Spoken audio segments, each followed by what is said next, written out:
Have you ever noticed how easy it is to lose your peace over something small?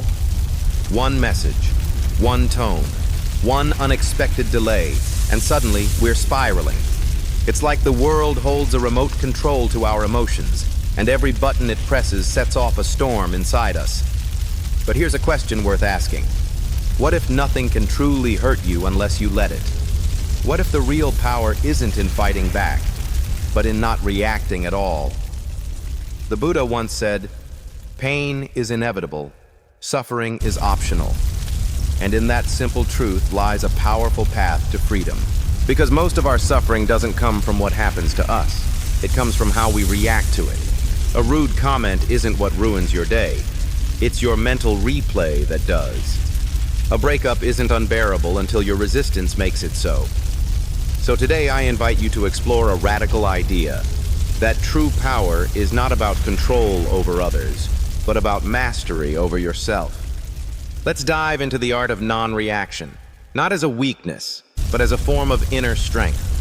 Because once you stop giving away your peace, nothing outside you can truly shake you. Let's get real for a moment. Most of our pain in life doesn't come from the event itself.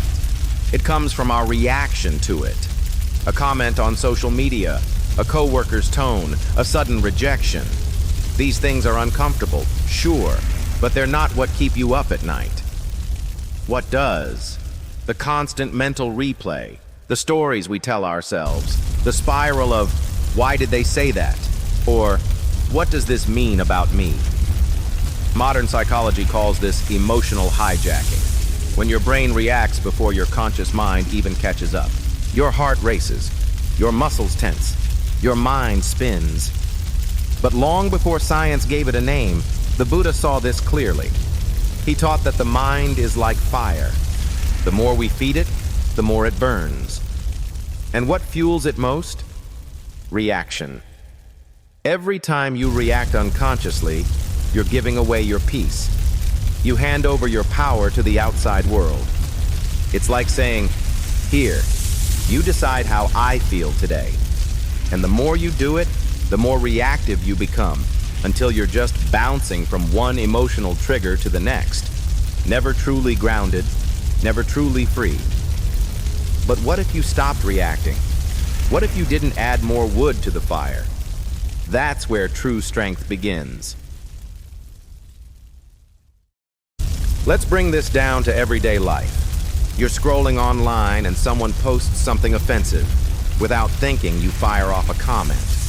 But hours later, you're still agitated. Or maybe your partner says something sharp during an argument. You snap back. The fight escalates. Both of you suffer. Sound familiar? These moments are so small, yet they take so much from us. Why? Because we let them. The event itself is neutral, but our reaction, that's what creates the storm. It's like giving a tiny spark the fuel to become a wildfire. And each time we react, we shrink. We let something outside of us dictate the state inside of us. You start living like a thermometer, rising and falling depending on the temperature around you. Someone's rude, you heat up. Things go smoothly, you calm down. But what if you didn't just reflect the world? What if you could set your own inner climate? That shift, from reactive to steady, is where the practice of non-reaction begins. It's not about being numb. It's about being wise enough to pause before you give your power away. Here's a powerful shift in perspective. Stop being a thermometer. Start being a thermostat. A thermometer just reflects the temperature around it.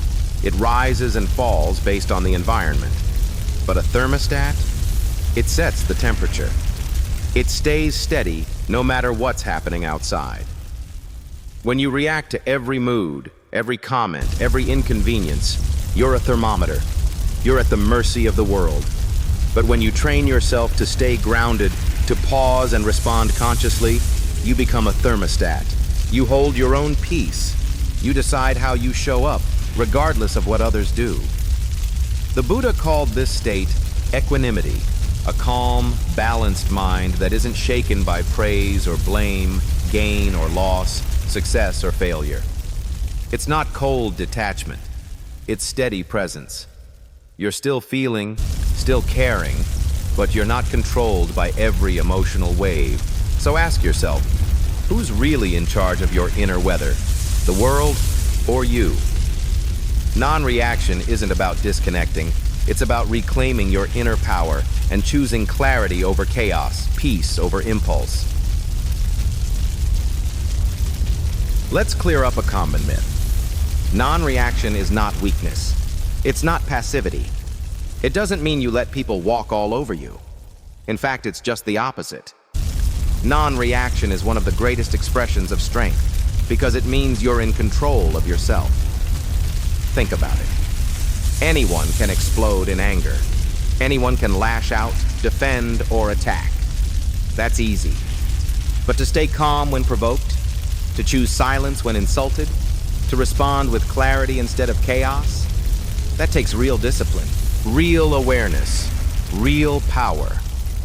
When you don't react, you're not giving up. You're rising above. You're saying, you don't get to decide how I feel. You don't get to pull me into your storm. That's not surrender. That's sovereignty. And here's the truth. The world respects calm. People sense when someone is grounded, unshaken, centered. They're drawn to it. Because in a world that constantly reacts, stillness is magnetic. So the next time you feel the urge to fire back, prove your point, or defend your pride, pause. Ask yourself, is this strength, or is it just reactivity? Let's talk energy. Every emotional reaction, anger, anxiety, jealousy, defensiveness, it costs you something. You may not see it right away, but it's there. That lingering tension after an argument, it drains your body. That loop of worry after bad news, it steals your sleep. That mental overthinking about what they said or didn't say, it clouds your focus, saps your joy. Non-reaction isn't just a spiritual ideal. It's practical self-care. It's how you protect your energy, your time, your clarity. Because every moment you spend in reactive chaos is a moment taken from your peace, your purpose. When you stop reacting, you stop leaking energy. What's left is a calm, steady power. The kind that doesn't rise and fall with every external trigger. The kind that allows you to stay clear when others are confused, patient when others are rushing, grounded when others are spinning out. So this isn't just about being more spiritual. It's about being more efficient with your life force. And in a world that constantly pulls you into drama, that ability to conserve energy might just be the most underrated superpower. So how do we actually live this? How do we move from understanding non-reaction to embodying it? Here are 5 simple, powerful steps to help you begin. Step 1. Notice the trigger. When something stirs you, anger, fear, tension, pause and say to yourself, here it is. Awareness is the first doorway to freedom. Step 2. Pause before reacting. Take a breath. Just one. This small gap between stimulus and response is where all your power lives. In that pause, you are no longer a slave to your emotions. You become the observer. Step 3. Feel, but don't fuel. Let the emotion arise, but don't add more fire. Don't feed it with mental stories like, this always happens, or they never understand me. Just feel it, and let it pass through. Step 4. Choose your response. Ask yourself, what would the calm, wise version of me do right now? Often that answer is, say nothing. Walk away, breathe, wait. Step 5. Reflect later. After the moment has passed, look back. Where did you stay centered? Where did you react? This builds your awareness for next time. These small practices, repeated daily, shape a mind that's less reactive and more resilient. Over time, you'll find yourself responding with grace instead of impulse, and that changes everything. Here's where the magic truly happens, the space between the trigger and your response. It's that pause, however brief, that holds the key to your freedom. You see, the moment something happens, whether it's an insult, a mistake, or an inconvenience, your first impulse is to react. But what if you didn't? This pause is not a moment of weakness, but a moment of choice. It's the moment where you get to decide whether you'll let your emotions dictate your actions, or whether you'll choose clarity, calm, and peace. This is where the real power lies. When you don't react, you take back control. You're not at the mercy of external events or people. You're rooted in your own sense of strength. In this space, you're free.